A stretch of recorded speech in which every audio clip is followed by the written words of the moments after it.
Parshat Nitzavim is always read before Rosh Hashana. The Balei Kabbalah see a remez in the word in the first pasuk of the Parsha. Atem Nitzavim Hayom Kulchem Lefnei Hashem Elokeichem.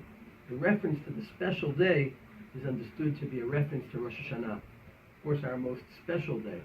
And this is of course why we have the tefillah of Hayom Tamseinu Hayom Tevarchenu on Rosh Hashana, because it's understood that Hayom is the day the first human being was created, the day God looks at all of his creation to judge where it's going, particularly the human beings who are directing it.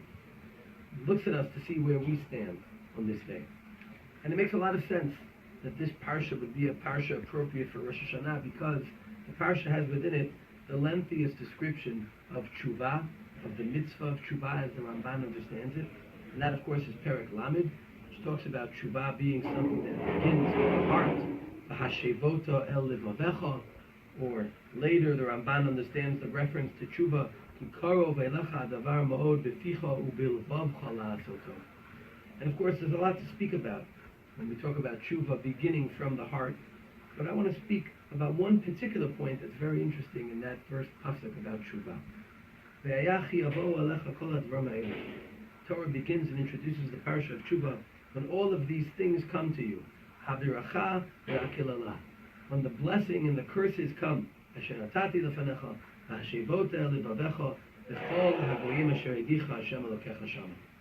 When the brachot and the klalot that I've placed before you come to you, you return to your heart wherever you are and do tshuva.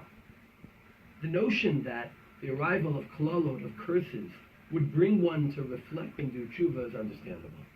The question, though, is what tshuva would be, how tshuva would be connected to brachot. Had it said ve'yaki yavo alech kol dvim ha'ela haklala, I would understand how that would lead to tshuva. But why would bracha lead to tshuva? And I think the explanation here is very, very important and incisive. There are two things that can bring people to look at their situation. One is punishment, suffering, curses. The other is to see the blessings in the world around us, in other people's lives, in our own lives.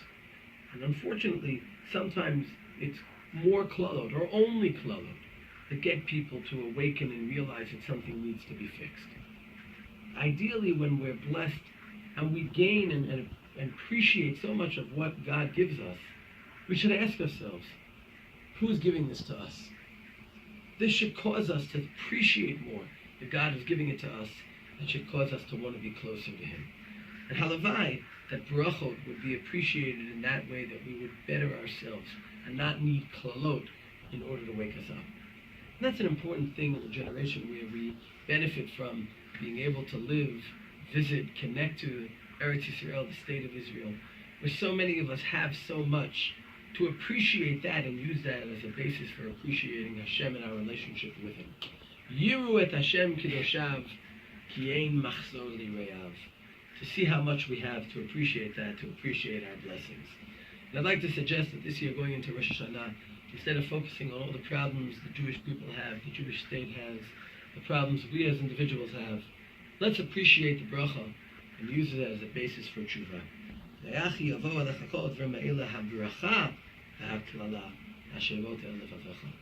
turn to God.